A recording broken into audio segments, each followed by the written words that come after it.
এই সকল কিছু ভেবে কোনো লাভ হবে না তার, এখন ঘুমানো প্রয়োজন। বেশি কিছু না ভেবে তৎক্ষণাৎ বিছানায় গা ভাসিয়ে পাড়ি জমালো ঘুমের রাজ্যে। সকাল 10টার সময় ঘুম ভাঙল তার। অবশ্য এর যথেষ্ট কারণও রয়েছে। ফোন ভাইব্রেশনের কারণে সম্পূর্ণ খাট কাঁপছিল, যার ফলে জাগতে হলো তার। ফোন হাতে নিয়ে স্ক্রিনের দিকে তাকাতেই রাগে চোখ মুখ ফুলে উঠেছে। তৎক্ষণাৎ ফোনটা রিসিভ না করে কেটে দিয়ে শুয়ে পড়ল। পুনরায় ফোন বেজে ওঠার ফলে ঘুমে ব্যাঘাত ঘটল তার। স্ক্রিনের দিকে পুনরায় তাকিয়ে বিরক্তির আকাশচম্বী ভাব ফুটে উঠেছে চেহারায়। এবার বেশ বিরক্ত বোধ করে ফোন রিসিভ করে কানে তুলল। রাগী ভাব নিয়ে কিছু বলতে যাবে, সে পূর্বেই ওপাশ থেকে অজ্ঞাত লোকটি বলে উঠল, ফোনটা তুলতে এত সময় লাগে? আর ফোন তো মানুষ কাজের জন্যই দেয় নাকি? বেশ গম্ভীর কণ্ঠে কথাগুলো ওপাশ থেকে ভেসে এলো।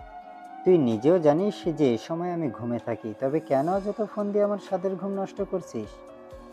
অথচ কে বললো তোকে? এখন এমন একটা খবর দেবো না, তোর ঘুমটাও বাপ বাপ বলে পালাবে।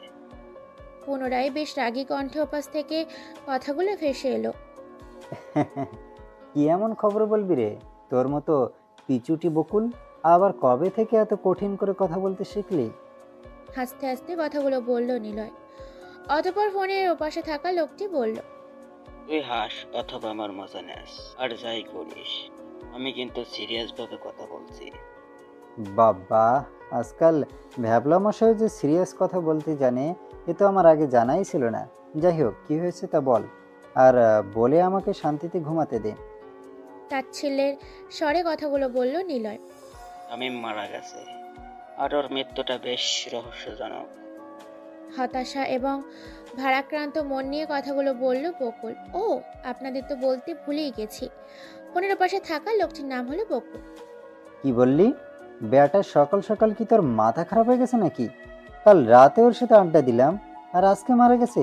ফাজলামোর একটা সীমা থাকে। সকাল সকাল এরকম মজা আমি মোটেও পছন্দ করি না। বেশ রাগী কণ্ঠে ওপাশে থাকা বকুলের উদ্দেশ্যে কথাগুলো বলল নিলয়। আমি মোটেও ফাজলামো করছি না, আর তুই জানিস আমি কতটা সিরিয়াস। তাই দ্রুত তামিমের বাসায় চলে আয়। অতঃপর নিলয়কে আর কিছু বলার সুযোগ না দিয়েই ফোনটা কেটে দিল বকুল। বেশ চিন্তিত হয়ে গেল নিলয়। গতকাল যার সাথে আড্ডা দিয়ে এসেছে আজ সে মৃত। এ কথা কোনোভাবে মেনে নিতে পারছে না সে। অপরদিকে বকুলেরও সে ভালো করেই চেনে, ছেলেটা মোটেও মজা করার লোক নয়। যা বলার মতো তা সরাসরি বলবে। বেশ কিছু ভাবতে পারছে না সে। মস্তিষ্ক অবশ হয়ে আসছে তার। তৎক্ষণাৎ খাট থেকে কোনো রূপ ভাবে নেমে ফ্রেশ হয়ে কাপড় চোপড় পাল্টে দৌড় লাগালো তামিমের বাসায়। পেছনে থেকে তার মা শায়লা বেগম বেশ কয়েকবার ডাক দিয়েছেন থামার জন্য, কিন্তু সেদিকে তার হুঁশই নেই। সে দৌড়ে চলেছে তো চলেছে, অবশ্য সে নয়, গাড়ি দৌড়ে চলেছে। মিনিট 10 পর উপস্থিত হলো সে তামিমের বাসায়। বেশ শোরগোল চলছে বাড়ির সামনে, রয়েছে লোকজনের উপচে পড়া ভিড়। দুটো পুলিশের গাড়ি এবং একটি অ্যাম্বুলেন্স। ভেতর থেকে দু একটি কান্নার আওয়াজও ভেসে আসছে। ভিড় ঠেলে বাড়ির ভেতরে প্রবেশ করতেই বন্ধুরা তাকে এগিয়ে নেয়। ইতিমধ্যে উপস্থিত রয়েছে বকুল, সাদিক এবং আয়ান। ভেতরে প্রবেশ করে তামিমের রুমে প্রবেশ করতেই অবাক। রুমের অবস্থা বেগতিক। যে কেউ দেখলে বলবে রুমে বড় সড়ো আকারের একটি ঝড় বয়ে গেছে। পুলিশ ফিতা টানিয়ে দিয়েছে, কিন্তু তাদের দেখে পুলিশ আর থামলো না। রুমের ভেতর প্রবেশ করে নিলয়ের চোখ যেন উপড়ে পড়ছে। মেঝে নগ্ন অবস্থায় রক্তাক্ত হয়ে পড়ে আছে তামিমের মরাদেহ। রক্তে মেঝে তলিয়ে গেছে, চোখ মেলা রাখা অবস্থাতেই আছে।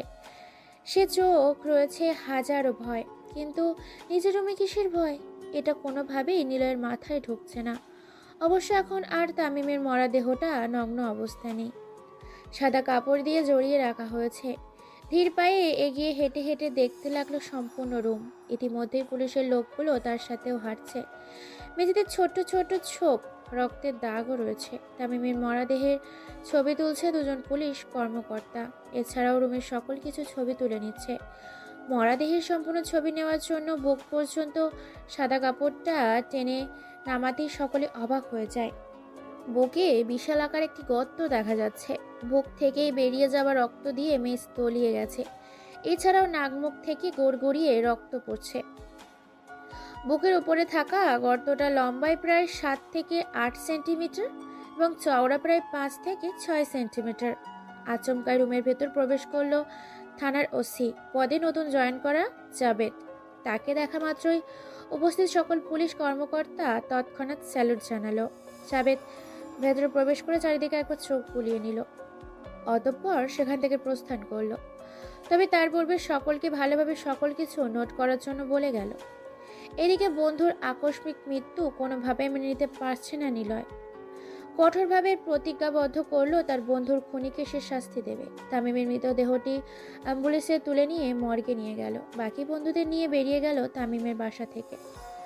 পোস্টমর্টমের রিপোর্ট 14 ঘন্টা পর হস্তান্তর করা হবে বলে জানানো হলো মর্গের কর্তৃপক্ষের লোক। এই কথা শুনে বাকি বন্ধুদের মর্গে রেখেই গাড়ি নিয়ে তৎক্ষণাৎ বেরিয়ে পড়ল। উদ্দেশ্য এখন খুনিকে শাস্তি দেওয়া। আর 4 জনের প্রয়োজন হবে অনেক পথের যাত্রা। দ্রুত গাড়ি চালিয়ে উপস্থিত হলো সদর থানায়। বারান্দা দিয়ে সোজা হেঁটে প্রবেশ করলো সদর থানার নতুন ওসি জাবেদের রুমে। চেয়ারে বসে কিছু একটা করছিল জাবেদ। নিলয়কে দেখে তীক্ষ্ণ দৃষ্টিতে তাকালো তার দিকে। নিলয়ের থানায় প্রবেশ কিছুটা চমকে দিয়েছে সবাইকে।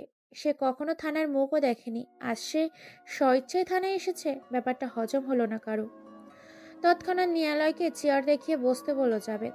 কনস্টেবল রনিকে ডেকে 2 কাপ কফি নিয়ে আসতে বলল। এখনও তীক্ষ্ণ দৃষ্টিতে নিলয়ের দিকেই তাকিয়ে আছে সে। অবাক স্বরে তাকে উদ্দেশ্য করে প্রশ্ন করল। সূর্য আজ সকালে কোন দিক দিয়ে উঠেছে? অবশেষে থানাও আপনার চাঁদ মুখখানার দেখা পেল। কিছু কিছু সময় দেখা দিতে হয়। গম্ভীর কণ্ঠে জবাব দিল নিলয়। তো কি সেই উত্তম কাজ যার জন্য আপনার চাঁদ মুখখানা থানা দেখা পেল? আপনি তো জানেন আজকে আমার এক ফ্রেন্ড খুন হয়েছে। হতাশাগ্রস্ত কণ্ঠে বলে উঠল নিলয়। সে স্বরে লুকিয়ে আছে শত কষ্ট, হাজারো আর্তনাদ। বাল্যকাল থেকে বন্ধুত্ব তাদের, হতাশ হওয়াটাই আবশ্যক। আপনি কি করে জানলেন এটি একটি খুন? এটা আত্মহত্যাও তো হতে পারে। আমার জানা মতে আপনি বেশ শিক্ষিত এবং বেশ মেধাবী ছাত্র। আপনার মুখ থেকে এরকম একটি প্রশ্ন শোভা পায় না, যেখানে দেখাই যাচ্ছে এটা প্রিপ্ল্যানেড মার্ডার। একজন মানুষ আত্মহত্যা করলে কখনো নিজের বুকে আঘাত করবে না, আর তার বুকে থাকা আঘাতটাও যে বেশ ভিন্ন ধরনের। এছাড়াও রুমে কিছু কিছু বিষয় অবশ্যই লক্ষ্য করেছেন। হ্যাঁ, আমারও তাই মনে হয়েছে। তো বলুন, আপনাকে কিভাবে সাহায্য করতে পারি? আমি আপনাকে এই কেসটায় সাহায্য করতে চাই। আমি চাই আপনার সাথে থেকে খুনিকে ধরব এবং আমার নিজ হাতে বন্ধু হত্যার প্রতিশোধ নেব। উৎসুক হয়ে কথাগুলো বলল নিলয়। বেশ ভালো, তবে ধন্যবাদ স্যার, তবে আজকের জন্য আসি। চেয়ার ছেড়ে উঠে দাঁড়াতে দাঁড়াতে কথাটি বলল নিলয়।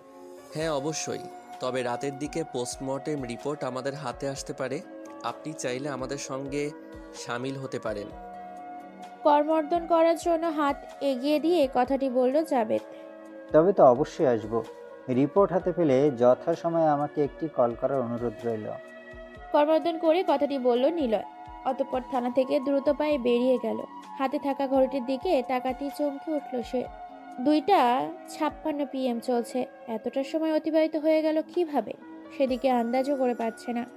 তবে এখন তার দ্রুত বাসায় পৌঁছানোর প্রয়োজন। সকাল থেকে না খাওয়া, এতক্ষণ ক্ষুধার চিন্তা স্মরণ না থাকলেও এখন বেশ ক্ষুধা পেয়েছে তার। গাড়ি চড়ে তৎক্ষণাৎ সাই করে ছুটে গেল সামনের দিকে। উদ্দেশ্য এখন নিজের বাসায় পৌঁছানো। কয়েক মিনিট গাড়ি চালাতেই বাসার সামনে গিয়ে গাড়ি এসে হাজির। গ্যারেজে এসে গাড়ি পার্ক করে তৎক্ষণাৎ বাসার ভিতর প্রবেশ করলো সে। হাত ধুয়ে খাবার টেবিলে বসে গেল। সাইলা বেগম দ্রুত খাবার পরিবেশন করে খেতে দিল। নিলয় খাবার মুখে তুলতেই তার দিকে প্রশ্ন ছুড়ে দিলেন সাইলা বেগম। শুনলাম তামিম নাকি মারা গেছে। খাবার খেতে খেতে এই প্রশ্নের জবাব দিল নিলয়।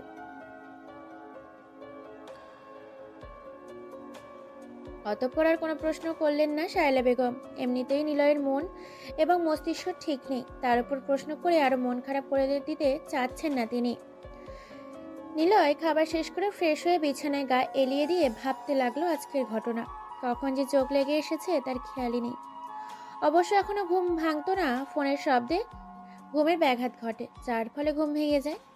ফোন হাতে তুলতে স্ক্রিনের দিকে তীক্ষ্ণ দৃষ্টিতে তাকালো। কলটি এসেছে আননোন নাম্বার থেকে।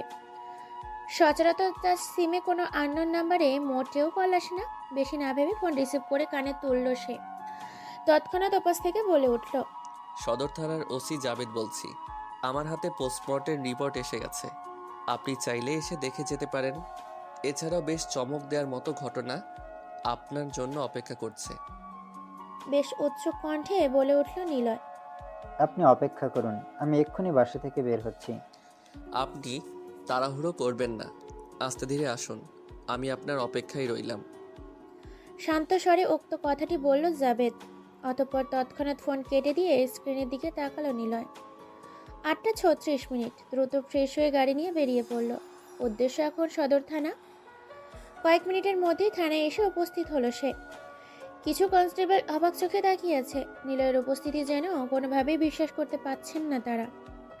সেদিকে তোয়াক্কা না করে সোজা ওসি জাবেদের রুমে পা বাড়ালো। ভেতরে প্রবেশ করতেই বেশ অবাক চোখে তাকালেন জাবেদ। ভেবেছিলাম আপনার জন্য বেশ কিছু সময় অপেক্ষা করতে হবে, কিন্তু ভাবিনি এত দ্রুত আসবেন। কিছুটা হতাশ হয়ে উক্ত কথাটি বলল জাবেদ। এই সকল কথা এখন একটু বাদ দিই। পোস্টমর্টেম রিপোর্টে কি এসেছে তা বলুন, আর আমার জন্য কি চমক রয়েছে তা বলুন। বেশ উৎসুক হয়ে কথাগুলো একদমে বলে ফেলল Niloy. Oh, I am sorry for this. এই নিন পোস্টমর্টেম রিপোর্ট। নিলয়ের দিকে একটি ফাইল এগিয়ে দিয়ে উক্ত কথাটি বলল জাবেদ। বেশ কিছুক্ষণ তীক্ষ্ণ দৃষ্টিতে পোস্টমর্টেম রিপোর্ট পড়তে লাগলো নিলয়। বেশ কিছুক্ষণ পর ওসি জাবেদের উদ্দেশ্য করে বলে উঠল। আমি কিছুই বুঝতে পারছি না, এটা কেমন মৃত্যু? বেশ হতাশায় ভরা কণ্ঠে প্রশ্ন করল নিলয়। মিস্টার তামিমের খুন হয়েছে। একটু লক্ষ্য করলেই দেখা যায় তার বুকে একটি গর্ত ছিল, যার ব্যাস লম্বায় প্রায় 8 সেন্টিমিটার, চওড়া প্রায় 6 সেন্টিমিটার। এছাড়া বুকের ভেতরে হৃৎপিণ্ড গলে আছে। তাছাড়া পেটের ভেতরে থাকা নাড়িভুঁড়ি এবং কলিজা ইত্যাদি গলে গেছে এবং উক্ত স্থানে নখের আঁচড় পাওয়া গেছে। কিন্তু দুঃখের বিষয় হলো সেখানে কোনো ব্যক্তির ডিএনএ সিম্বল পাওয়া যায়নি।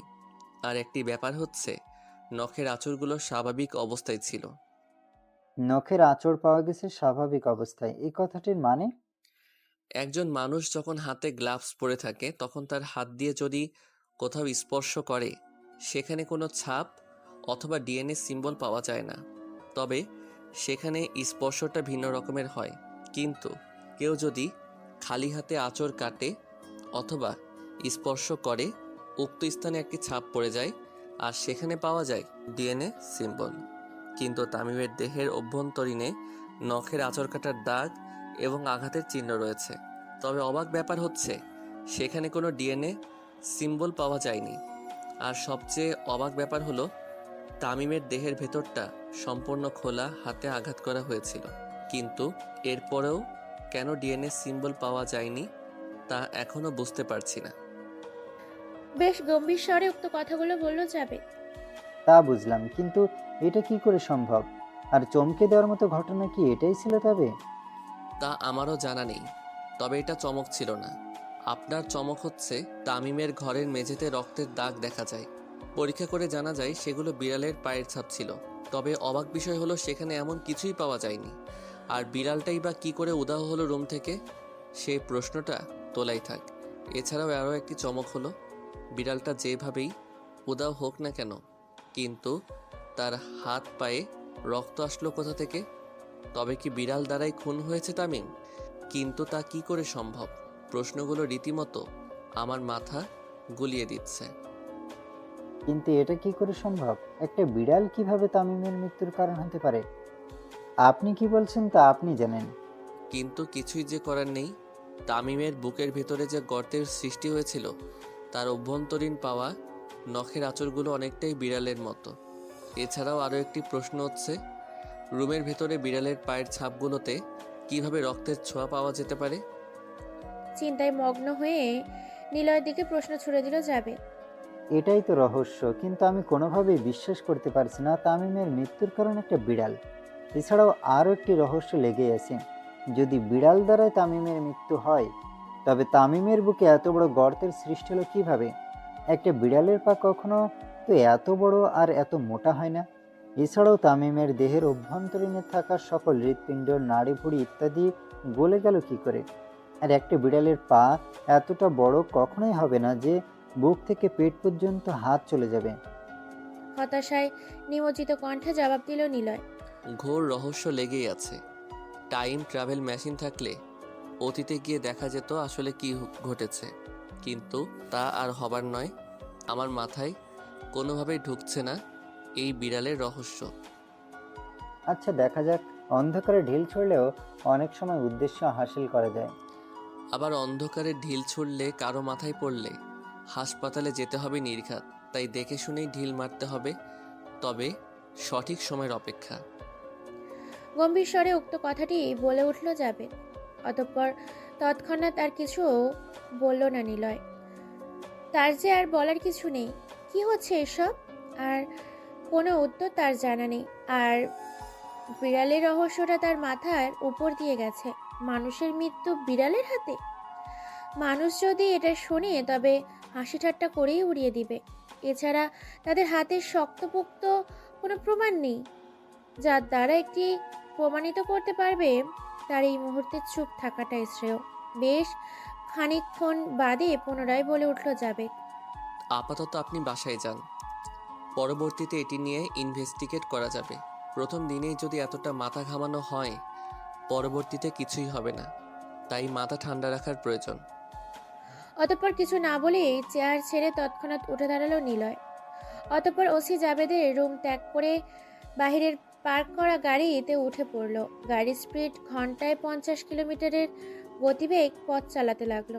যথেষ্ট মাথা ঠান্ডা রেখে ভাবার চেষ্টা চালিয়ে যাচ্ছে সে, কিন্তু কোনো উপায় তার সাথে দেখা দিচ্ছে না। কয়েক মিনিট গাড়ি চালাতেই বাসার সামনে এসে উপস্থিত। গ্যারেজে গাড়ি পার্ক করে রেখে বেরিয়ে গেল গাড়ি থেকে। দ্রুত পায়ে হেঁটে বাড়ির ভেতর প্রবেশ করলো। কারোর সাথে দেখা না করে নিজের রুমে চলে গেল সে। মাথার উচ্চচাপ কমানোর জন্য ওয়াশরুমে চলে গেল। বেশ সময় নিয়ে গোসল করে দেহ এবং মস্তিষ্ক ঠান্ডা রাখার প্রচেষ্টা। অতঃপর পিছনে গায়ে এলিয়ে দিয়ে পায়ের ওপর পা তুলে ভাবতে লাগলো রহস্যের জট, কিন্তু কখন চোখ লেগে এসেছে তার হুঁশই নেই। 7:40 বাজতেই আচমকা নিলয়ের ফোন কাঁপতে লাগলো। ফোন ভাইব্রেট মোডে থাকার ফলে সম্পূর্ণ বিছানায় কেঁপে উঠতে নিমগ্ন। এরকম সময় যদি কেউ তার রুমে উপস্থিত থাকতো তবে সে বলতে বাধ্য হতো এই মুহূর্তে রুমের ভিতর ভূমিকম্প চলছে। বেশ বিরক্তি ভরা মুখে চোখ ডলতে ডলতে ফোন খুঁজতে লাগলো। বেশ কিছু সময় বাদে হাতে ফোনে নাগাল পেল। ফোনের স্ক্রিনে তাকিয়ে বেশ বিরক্ত বোধ করছে সে। ফোন রিসিভ করে কানে তুলে বিরক্তি ভরা কণ্ঠে বলতে লাগলো। এই অসময়ে কেন ফোন দিলি? তুই জানিস না এই অসময়ে আমি ঘুমমগ্ন থাকি? তবে এই সময় ফোন দিয়ে কেন বিরক্ত করছিস? ওপাশ থেকে ভেসে এলো কেবল।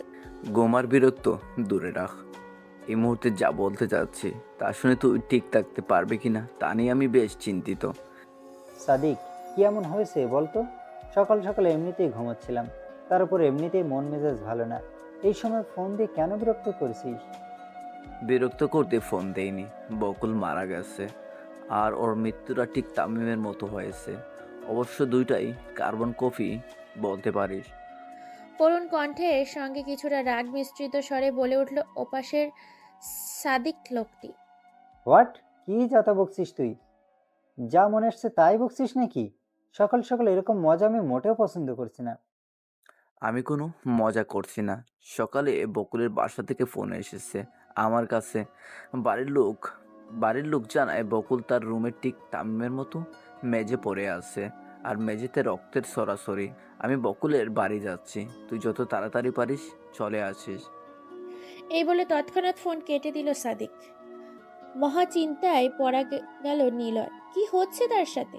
কোনোভাবেই ভেবে পাচ্ছে না সে। এরকমটা তো মোটেও হবার কথা ছিল না।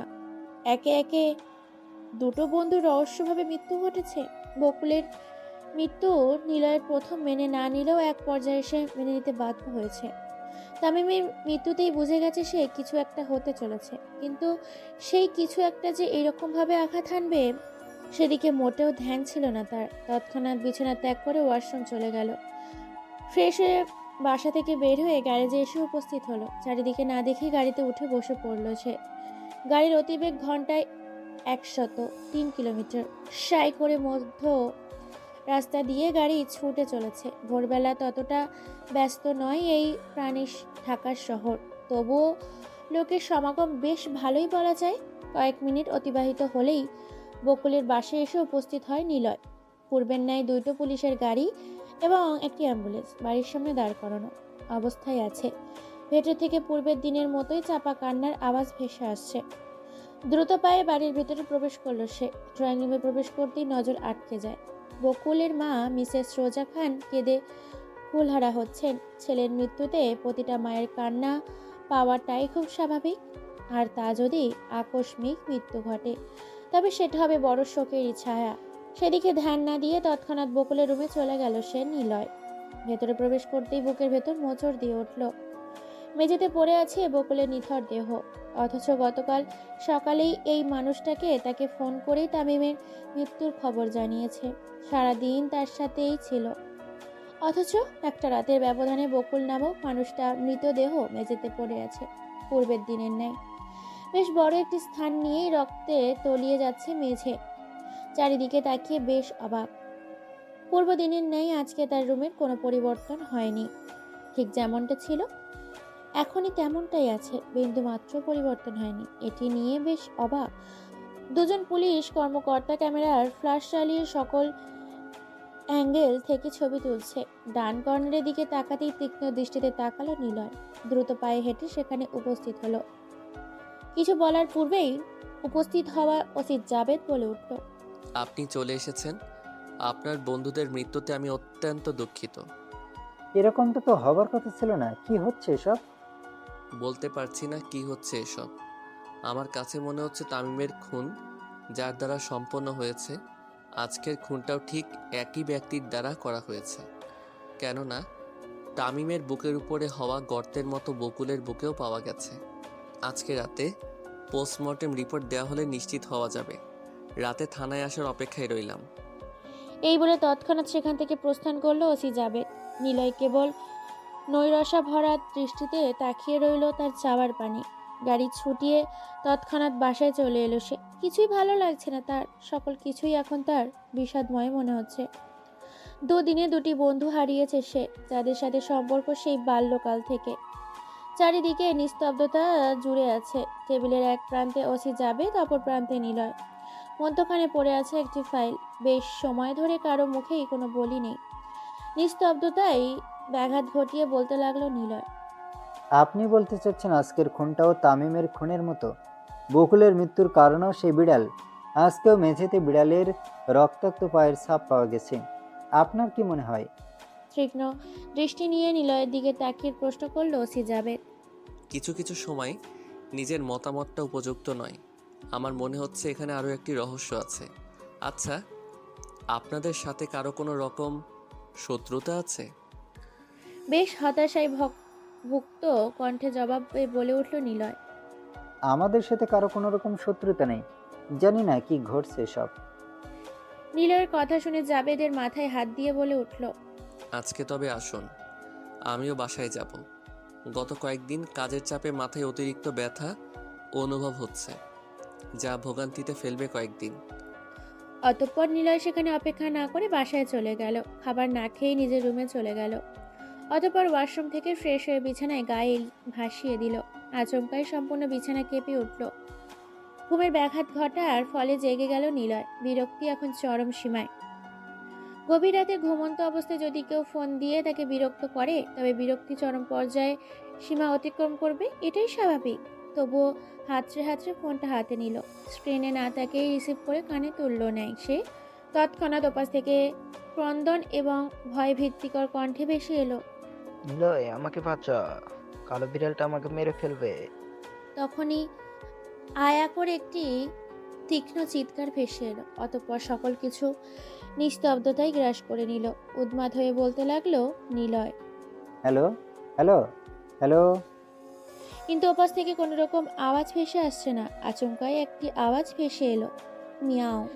এরকম একটি ঘটনায় যেন নির্বোধ হয়ে গেল নিলয়। কি করবে সে? এই মুহূর্তে কি করা উচিত তা ভেবে পাচ্ছে না। কলটি এসেছিল আয়ানের নাম্বার থেকে। ছেলেটা এমনিতেই একটু ভীতু, তবে তাদের সাথে থাকলে কেন যেন মনে হয় বেশ সাহসী। কালো বিড়াল তাকে মেরে ফেলবে? এই রহস্যের জটলা পুনরায় পাকিয়ে যায়। একটি কালো বিড়াল কি করে একজন মানুষকে মেরে ফেলতে পারে? বিছানায় গায়ে এলিয়ে মস্তিষ্ক যত সম্ভব ঠান্ডা রাখতে ভাবতে লাগলো এই পর্যন্ত কি কি বিষয় তার নজরে আসছে। এমন কোনো রহস্য আছে যেটি তার মস্তিষ্কে ধরা দিচ্ছে না। কি সেই রহস্য? কোনোভাবেই খুঁজে পাচ্ছে না সে। চোখ দুটি বন্ধ করে গত দিনের যাবতীয় ঘটে যাওয়া ঘটনা স্মৃতিচারণ করতে লাগলো। আচমকাই ওসি জাবেদের একটি কথা মস্তিষ্কে ধরা দিতে শুরু করলো। মস্তিষ্কের সর্বোচ্চ প্রেশার তৈরি করে ভাবতে লাগলো সে, যেদিন তামিমের মৃত্যু হয় পোস্টমর্টমের রিপোর্ট দেখার পর ওসি জাবেদ বলেছিল, তামিমের ঘরের মেঝেতে রক্তের দাগ দেখা যায়। পরীক্ষা করে জানা যায় সেগুলো বিড়ালের পায়ের ছাপ ছিল। তবে অবাক বিষয় হলো সেখানে এমন কিছুই পাওয়া যায়নি। আর বিড়ালটাই বা কী করে উধাও হলো রুম থেকে, সে প্রশ্নটা তোলাই থাক। এছাড়াও আরও একটি চমক হলো বিড়ালটা যেভাবে উধাও হোক না কেন, কিন্তু তার হাত পায়ে রক্ত আসলো কোথা থেকে? তবে কি বিড়াল দ্বারাই খুন হয়েছে তামিম? কিন্তু তা কি করে সম্ভব? প্রশ্নগুলো রীতিমতো আমার মাথা গুলিয়ে দিচ্ছে। গতদিন সকালে বাবা বকুলের পোস্টমর্টম রিপোর্ট দেখে ওসি জাবেদ বলেছিল, কিছু কিছু সময় নিজের মতামত উপযুক্ত নয়। আমার মনে হচ্ছে এখানে আরও একটি রহস্য আছে। আচ্ছা, আপনাদের সাথে কারো কোনো রকম শত্রুতা আছে? তৎক্ষণাৎ টেবিল থেকে একটি খাতা হাতে নিয়ে লিখতে বসে গেল সে। অবশ্যই এটি গোয়েন্দা গল্পের বই থেকেই রপ্ত করা। কোনো এক গোয়েন্দা গল্পে পড়েছিল সে। সকল রহস্য খাতায় নোট করে অতঃপর মেলানোর চেষ্টা করলে খুব শীঘ্রই মিলে যায়। উক্ত পন্থাটাই অবলম্বন করলো নিলয়। হাতে একটি খাতা একটি কলম নিয়ে বসে গেল। অতঃপর নোট করতে লাগলো, 1. তামিম এবং বকুলের দেহের অভ্যন্তরীণে বিড়ালের আঁচড়ের মতো পাওয়া যায়। 2. দুজনের বাড়িতেই মেঝেতে বিড়ালের পায়ের রক্তের ছাপ পাওয়া যায়। 3. দুজনের রুম প্রায় আবদ্ধ বলা যায়, তবে বিড়ালটা পালালো কোথায়? 4. কারোর সাথে শত্রুতা নেই, তবে এরকম বিড়াল সেজে হামলা করছে কে? 5. এই বিড়ালের রহস্য কি? 6. একটু আগে আয়ান জানালো একটি কালো বিড়াল তাকে মেরে ফেলবে। তৎক্ষণাৎ চিৎকার ভেসে আসে, অতঃপর নিস্তব্ধতা। কিছুক্ষণ পরেই বিড়ালের মিয়াও শব্দ ভেসে আসে। 6 নাম্বার রহস্য নোট করতেই মাথায় টনক নড়ে উঠল নিলয়ে। তামিম এবং বকুলের দেহের অভ্যন্তরীণে বিড়ালের আঁচড়ের দাগ পাওয়া গেছে। এছাড়াও রুমের ভিতরে বিড়ালের পায়ের ছাপ, রক্তের দাগ পাওয়া গেছে। একদিক থেকে বলা যায় দুজনেরই করে বিড়াল। আবার ঠিক এমনটাই জানানো আয়ান। তাকে কোনো কালো বিড়ালই মারতে যায়। তবে কি ওদের দুজনের মধ্যে আয়ানকেও মেরে ফেলবে? নিজেকে নিজেই প্রশ্ন করে নিলয়। বেশি কিছু না ভেবেই তৎক্ষণাৎ বিছানা ত্যাগ করে চলে গেল ওয়াশরুম। হাত মুখ ধৌত করে তোয়ালে দিয়ে হাত মুছতে তৎক্ষণাৎ রুমের ভেতর থেকে বেরিয়ে গেল সে। বাড়ির মূল দরজা খুলে বেরিয়ে গেল, গ্যারেজে উপস্থিত হলো। গাড়িতে বসতেই সিট বেল্ট লাগিয়ে ছুটতে আরম্ভ করলো সামনের দিকে। রাত প্রায় 3টে ছুঁই ছুঁই। চারিদিকে নিস্তব্ধতার রাজত্ব বিরাজমান। রাস্তায় গাড়ি ঘোড়া চলাচল নেই বললেই চলে। ব্যস্ত নগরী যেন ঘুমিয়ে গেছে। গাড়ির গতিবেগ ঘন্টায় 110 কিলোমিটার পার 1 বেগে ছুটে চলেছে সামনের দিকে। 7 মিনিটের গাড়ি চালাতেই আয়ানের বাসার সামনে এসে উপস্থিত হলো নিলয়। গাড়ি থেকে নেমে তৎক্ষণাৎ আয়ানের বাসার মূল দরজায় দাঁড়িয়ে নক করতে যাবে। এর পূর্বেই মস্তিষ্কে ভিন্ন আরেকটি প্রশ্নের টনক নড়ে উঠল। এই সময় একজনের বাড়ির দরজায় নক করাটা কেমন যেন মন্দ দেখায়। তবুও সে সব দিকে নজর না দিয়ে কলিং বেল বাজালো। বেশ সময় চলে গেল, কিন্তু দরজা খোলার কোনো নামগন্ধ নেই। এক প্রকার বিরক্ত হয়ে একের পর এক কলিং বেল বাজিয়েই চলল। বেশ কিছুক্ষণ পর চোখ টলতে টলতে দরজা খুললেন আয়ানের বাবা রফিক আদনান। এই সময় তার বাড়ির দরজায় নিলয়কে দেখে বেশ অবাক হন তিনি, কিন্তু সেদিকে ধ্যান না দিয়ে তৎক্ষণাৎ তার উদ্দেশ্য করে প্রশ্ন ছুড়ে দিল নিলয়, আঙ্কেল, আয়ান কোথায়? ও সুস্থ আছে তো? আয়ান তো রুমে ঘুমাচ্ছে। কিন্তু বাবা, তুমি এই সময়, কিছু হয়েছে কি বাবা? সেদিকে ভ্রুক্ষেপ এবং মিস্টার রফিক আদনান সাহেবের প্রশ্নের জবাব না দিয়ে দ্রুত পায়ে দৌড়ে আয়নের রুমের কাছে চলে এলো সে। তার পিছু পিছু আয়নের বাবা রফিক আদনান সাহেবও উপস্থিত। বিরতিহীনভাবে দরজা ধাক্কিয়ে আয়ানকে ডাকতে লাগলো নিলয়। এদিকে বেশ রাগান্বিত হয়ে আছেন রফিক আদনান সাহেব। এক পর্যায়ে বিরক্ত হয়ে দরজা ভাঙার প্রস্তুতি নেয় নিলয়। তা দেখেই তৎক্ষণাৎ বলে ওঠে রফিক আদনান, আরে কি করছো তুমি? একে তো রাতের বেলা এসে ঘুম ভাঙিয়েছো, তার উপর এসে আয়ানকে ডাকছো। এখন তো আবার রুমের দরজা ভাঙার চেষ্টা করছো। কি শুরু করছো তুমি? একজন ভদ্রলোকের বাসায় রাত বেরাতে এগুলো কি শুরু করছো? আয়নের বাবার মুখে কথাটা শুনে বেশ রাগী কণ্ঠে বলে উঠল নিলয়। আঙ্কেল, দোয়া করুন যাতে আপনার ছেলে রুমের ভিতরে বেঁচে থাকে। যদি আপনার কপাল ভালো হয় তবে আপনার ছেলেকে জীবিত অবস্থায় পাবেন, নয়তো দরজা ভাঙার পর কান্না করেও কুল পাবেন না। অতঃপর আর কোনো কথা না বলে কাঁধ দিয়ে দরজা ধাক্কা দিতে লাগলো। দুটি ধাক্কা দিতেই দরজা ভেঙে গেল। তৎক্ষণাৎ ভেতরে প্রবেশ করলো নিলয়। তার পিছু পিছু ভেতরে প্রবেশ করলেন রফিক আদনান। সম্পূর্ণ রুম অন্ধকার আচ্ছন্ন হয়ে আছে। পকেট থেকে ফোন বের করে ফ্ল্যাশ লাইট জ্বালিয়ে রুমের সুইচ বোর্ড খুঁজতে লাগলো। এদিকে বেশ রেগে আছেন রফিক আদনান, না বলতে পারছেন আর না সহ্য করতে পারছেন। অতঃপর রুমের সুইচ বোর্ড খুঁজে লাইট জ্বালালো নিলয়। মেঝেতে তাকাতেই চিৎকার দিয়ে উঠলেন রফিক আদনান। অতঃপর ঢলে পড়তে লাগলেন তিনি। তৎক্ষণাৎ চাপটে ধরলেন নিলয়। অতঃপর বিছানায় শুয়ে দিল তাকে। তৎক্ষণাৎ ফোনে ওসি জাবেদের ফোন নাম্বারটি তুলে নিল নিলয়। দুইবার রিং হতেই ওপাশ থেকে ঘুমজড়িত কণ্ঠে ভেসে এলো ওসি জাবেদের। এত রাতে আবার কি হলো তোমার? একটু ঘুমোতে দেবেন তো নাকি শান্তি মতো? জাবেদের মুখে এরকম কথা শুনে নিলয় ভাঙা গলায় বলে উঠল। দুঃখিত অফিসার, আপনার ফোর্স নিয়ে এক্ষুনি রওনা দিতে হবে। আমার আরেক বন্ধু খুন হয়েছে। আমি ঠিকানা মেসেজ করে পাঠিয়ে দিয়েছি, দ্রুত চলে আসুন। আচ্ছা, আসছি।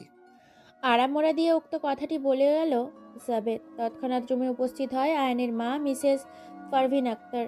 স্বামীর চিৎকার শুনেই ঘুম ভেঙে গেছে তার। চিৎকারের অস্ত খুঁজতে লাগলেন তিনি। অতঃপর আয়নের ঘরের লাইট জ্বালানো দেখে সেদিকেই হাঁটতে হাঁটতে চলে এলেন। স্বামীকে বিছানায় ঘুমন্ত অবস্থায় এবং ছেলেকে রক্তাক্ত হয়ে অর্ধনগ্ন অবস্থায় মেঝেতে পড়ে থাকতে দেখে চিৎকার দিয়ে উঠলেন তিনি। দৌড়ে আয়নের কাছে চলে গেলেন। হাত বাড়িয়ে ছুতে যাবে এমন অবস্থায় বাধা প্রদান করলো নিলয়। আন্টি, আপাতত শোবেন না, এটা এখন পুলিশ কেস, তাই দয়া করে হাত ছুঁয়ে নতুন সমস্যার সৃষ্টি করবেন না। নিলয়ের এরকম কথা শুনে বেশ রেগে গেলেন পারভিন আক্তার। রেগে গিয়ে বলতে লাগলেন তিনি। তুই একটা খুনি, আমার ছেলের খুনি তুই, আর আমাকে ছুতে না করিস? তোর সাহস তো কম না? পারভিন বেগম মুখের কথা শুনে বেশ গম্ভীর কণ্ঠে জবাব দিল নিলয়। এখানে আবেগ একটু কম করুন, এটা পুলিশ কেস। এখানে নিজেকে জড়িয়ে কোনো লাভ হবে না আপনার। আর আপনি কার সম্বন্ধে কি বলছেন ধারণা আছে? আপনার ছেলেকে মারতে হলে বাঁচানোর জন্য আপনার বাসায় আসার প্রয়োজন ছিল না। তৎক্ষণাৎ রুমে প্রবেশ করলো ওসি জাবেদ। সাথে রয়েছে আরও কয়েকজন পুলিশ কর্মকর্তা।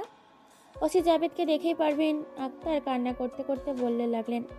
স্যার, এই ছেলেটা আমার ছেলেকে মেরে ফেলেছে, একে অ্যারেস্ট করুন। পারভিন বেগমের মুখে এই কথা শুনে ওসি জাবেদ বলে উঠল। আপনি শান্ত হন। নিলয় খুনি নয়, সে আপনার ছেলেকে বাঁচাতে এসেছিল। খুনি আরেকজন। তৎক্ষণাৎ ওসি জাবেদ বাকি পুলিশ কর্মকর্তাদের উদ্দেশ্যে বলতে লাগলো। দুজন পুরো ঘর তল্লাশি নাও। আর ফরেনসিক বিভাগের থেকে যে দুজন এসেছেন, আপনার দুজন আপনাদের কাজ শুরু করে দেন। আর আসলাম, তুমি জনাব রফিক আদনান সাহেবকে জাগিয়ে তোলার ব্যবস্থা করো। নিলয়ের দিকে ঘুরে প্রশ্ন রাখলো জাবেদ। আপনি এখানে কি করে? আর আমাকে ফোন করেই বা জানালেন কি করে? রাতে 1:30টার সময় আয়নের নাম্বার থেকে আমার ফোনে কল আসে। আমি ফোন রিসিভ করতেই বলতে লাগে, নিলয়, আমাকে বাঁচা, কালো বিড়ালটা আমাকে মেরে ফেলবে। আমি বেশ কয়েকবার চেষ্টা করেছি পুনরায় ফোন করার, কিন্তু ফোন তোলেনি। আগের খুনগুলোর সাথে এটা কিছুটা মিশ্রিত হওয়ায় ভাবতে বেশিক্ষণ সময় লাগলো না, দ্রুত ছুটে এলাম। এরপরেই কাণ্ড শুরু। নিলয়ের মুখে কথা শুনে ওসি জাবেদ বলে উঠল বেশি রাগী কণ্ঠে। এবারের জন্য আপনি বেঁচে গেছেন বলা যায়, নয়তো অন্য কোনো মহিলা হলে আপনার নামে কাউন্টার কেস চালাতো। আজকাল লোকের ভালো করতে যাওয়াটাও ভুল, এতে করে উল্টে নিজের উপর দিয়ে বিপদ ডেকে আনা হয়। হতাশ হয়ে উক্ত কথাটি বলল নিলয়। তা বটে, আপাতত আমার সঙ্গেই থাকুন, আর নয়তো বাসায় চলে যেতে পারেন। আচ্ছা, দেখছি কি করা যায়। আয়নের মৃতদেহটি অ্যাম্বুলেন্সে তুলে পোস্টমর্টমের জন্য নিয়ে যেতেই বাসা থেকে বেরিয়ে এলো ওসি জাবেদ এবং নিলয়। আর তাদের সাথে রয়েছে বাকি পুলিশ কর্মকর্তা। তৎক্ষণাৎ চারিদিক থেকে বেশ কয়েকটি চ্যানেলের লোক ঘিরে ধরল তাদের। বেশ বিরক্ত বোধ করলো ওসি জাবেদ। তীক্ষ্ণ কণ্ঠে নিলয়ের উদ্দেশ্যে বলতে লাগলো। এই যে চলে এসেছে মিডিয়ার লোক, যত সব আজব পাবলিক এখন প্রশ্ন করে মাথা কিলবিল করে খাবে। এছাড়াও তাদের চ্যানেলের রেপুটেশন বাড়ানোর জন্য মূল খবরের সঙ্গে একটু গুজব যোগ করে দিতেও পিছুপা হবে না। তার বলতে নিন, এবার সামলান এদের। অবশ্যই এই কাজটা আপনার জন্যই। মিডিয়ার লোকজন তাদের চারিদিক থেকে ঘেরাও করে হাতে থাকা স্পিকারটি এগিয়ে দিল ওসি জাবেদের উদ্দেশ্য করে। অতঃপর এক একজন এক একটি প্রশ্ন করতে আরম্ভ করলো, কিন্তু সেদিকে ধ্যান না দিয়ে বলতে লাগলো সে। আপাতত খুনিকে তা জানা যায়নি, তবে ধারণা করা যাচ্ছে খুব শীঘ্রই খুনগুলো কে করছে তা জানা যাবে। আপাতত আর কোনো প্রশ্নের জবাব দিতে পারছি না। দ্রুত অফিসে যাওয়ার প্রয়োজন, তাই দয়া করে সাইড দিন। অতঃপর তৎক্ষণাৎ এই বলে সেখান থেকে কেটে পড়ল ওসি জাবেদ এবং বাকিরা। পেছনে দাঁড়িয়ে নিজে নিজে চ্যানেলের টিআরপি বাড়ানোর জন্য রিপোর্ট করতে ব্যস্ত হয়ে গেল আগত মিডিয়ার লোকজন। সেদিকে ধ্যান না দিয়ে ওসি জাবেদের উদ্দেশ্যে বলে উঠল নিলয়। তাহলে আমি এখন বাসায় যাই, আর সমস্যা হলে ফোন তো আছেই। আচ্ছা, তবে যান, সাবধানে যাবেন। তৎক্ষণাৎ বাইরে পার্ক করা গাড়ি নিয়ে ছুটে চলল বাড়ির দিকে। গ্যারেজে গাড়ি পার্ক করে বাড়ির ভেতর প্রবেশ করতেই পথ আগলে দাঁড়ালো নিলয়ের বাবা জনাব সালমান হক। শুনলাম তোমার 3টি বন্ধুর নাকি খুন হয়েছে। এখন থেকে তোমার বাইরে ঘোরাঘুরি চলবে না। ড্যাড, আমি এখন আর বাচ্চা নই, তাই দয়া করে আমাকে আমার মতো থাকতে দাও। এই বলে দ্রুত নিজের রুমে চলে এলো নিলয়। ওয়াশরুমে থেকে গোসলের কার্য সেরে নিয়ে নিজ থেকে খাবার খেয়ে এসে পুনরায় নিজের রুমে চলে এলো। অতঃপর বিছানায় ঘা ভাসিয়ে দিল, পাড়ি জমালো ঘুমের রাজ্যে। রাত 2টা বাজতে 2 মিনিট বাকি আছে। তৎক্ষণাৎ সমগ্র বিছানা কাঁপিয়ে তুলতে লাগলো একটি ফোন।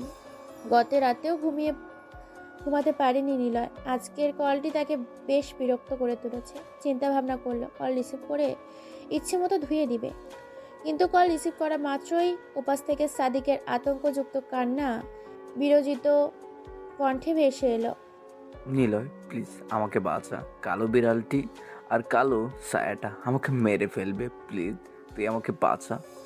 তৎক্ষণাৎ পূর্বদিনের ন্যায় একটি চিৎকার ভেসে এলো সাদিকের। অতঃপর সকল কিছু নিস্তব্ধ, যেন নীরবতা রাজ করছে পরিবেশের উপর। বুঝতে বাকি রইল না সাদিকের মোলাকাত হয়েছে মৃত্যুর সাথে। বেশ অবাক হয়ে যায় নিলয়। কি হচ্ছে এসব ভাবতে থাকে সে। প্রথম খুন তামিম, পরবর্তী খুন বকুল, এরপরে খুন হয় আয়ান, এখন আবার খুন হয়েছে সাদিক। বেছে বেছে তার বন্ধুদেরকেই কেন এবার টার্গেট করে খুন করছে এমন? আর কি একটি বিড়াল দ্বারা একটা মানুষ খুন, তা কি করে সম্ভব? আর খুন হলেও তা বুকের ভেতর হাত প্রবেশ করে কি করে? হাজারো প্রশ্নের সম্মুখীন নিলয়, কিন্তু তার কাছে কেবল একটাই উত্তর জানা আছে, তা হলো কিছুই জানি না।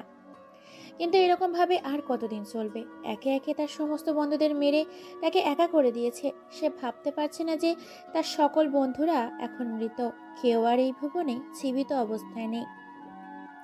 সকলের মৃত্যুর কারণ বিড়াল, কিন্তু কি এমন বিড়ালের রহস্য?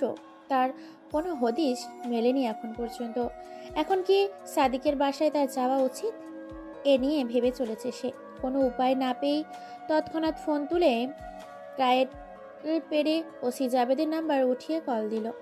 2বার রিং হতেই ওপাশ থেকে ঘুম জড়ানো কণ্ঠে বিরক্ত লেগে থাকা স্বরে ভেসে এলো। এত রাতে কেন ফোন করেছেন, আর কে আপনি? হতাশ কণ্ঠে বলতে লাগলো নিলয়। আমি নিলয় স্যার, আজকেও খুন হয়েছে একটি। কিছুটা ঘুম ঘুম ভাবে কণ্ঠে থেকে কিছুটা কেটে যাওয়া অবস্থায় প্রশ্ন করল ওসি জাবেদ। ও নিলয় স্যার, আজকেও খুন হয়েছে বলতে? আমার বন্ধু সাদিক আজকে খুন হয়েছে, এখন কি করা যায়? আপনি অপেক্ষা করুন, আমি আপনার বাসার সামনে আসছি। তৎক্ষণাৎ ফোন কেটে দিল ওসি জাবেদ। বিছানা ত্যাগ করে ওয়াশরুমে ফ্রেশ হওয়ার জন্য চলে গেল নিলয়। হাত মুখ ধৌত করে ফ্রেশ হয়ে রুম থেকে বেরিয়ে যাওয়ার জন্য রওনা দিল। দ্রুত পায়ে হেঁটে নিচতলায় এসে মূল দরজা খুলে বাসা থেকে বেরিয়ে গেল।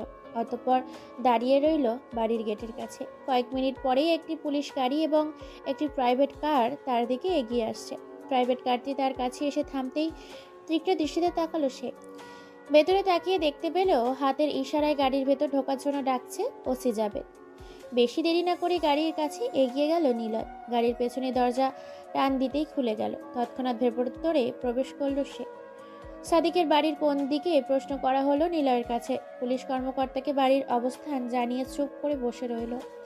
তা দেখে বলে উঠল ওসি জাবেদ। তুমি কি আসলেও সত্য বলছো? আপনার কি মনে হয় আমি মিথ্যা বলতেছি? ঠিক তা নয়, তবে এতটা শিওর কিভাবে তা নিয়ে প্রশ্ন। মূলত সাদিক আমাকে কল দিয়েছিল, যার ফলে আমি এতটা শিওর হয়ে বলছি। সাদিক কখন কল দিয়েছিল তোমায়? আর কল দিয়ে কি বলেছিল যার ফলে তুমি এতটা নিশ্চিত হয়ে গেলে? হতাশা কণ্ঠে নিলয় বলে উঠল। সাদিক আমাকে কল করেছিল রাত 2টার দিকে, আর ফোন দিয়ে বলেছিল, নিলয় প্লিজ আমাকে বাঁচা, কালো বিড়ালটি আর কালো ছায়াটা আমাকে মেরে ফেলবে, প্লিজ তুই আমাকে বাঁচা। এর আগেও কিন্তু এমনটাই ঘটেছে। পুনরায় উৎসুক হয়ে প্রশ্ন করল ওসি জাবেদ। কিন্তু কেবল এতটুকু কথাতেই তুমি এতটা নিশ্চিত? না, সাদিকের চিৎকারের আওয়াজ আমি শুনেছি। এছাড়াও আয়নের মৃত্যুটাও ঠিক এই রকমভাবে হয়েছিল, তাই আমার কাছে আর কোনো জোরালো প্রমাণের প্রয়োজন পড়ছে না। এছাড়াও সকলের মৃত্যুর ক্ষেত্রে দায়ী হচ্ছে বিড়াল, আর সাদিককে যেহেতু বিড়াল মারতে এসেছে, তবে সে অবশ্যই মারা গেছে। নিলয়ের মুখের কথা শুনে ওসি জাবেদ মুচকি হাসি দিয়ে বলে উঠল। মানতেই হবে তুমি বেশ বুদ্ধিমান। পুরো রাস্তাতে আর কোনো কথা হয়নি, কেবল গাড়ির শব্দ ব্যতীত সম্পূর্ণ নিস্তব্ধ ছিল।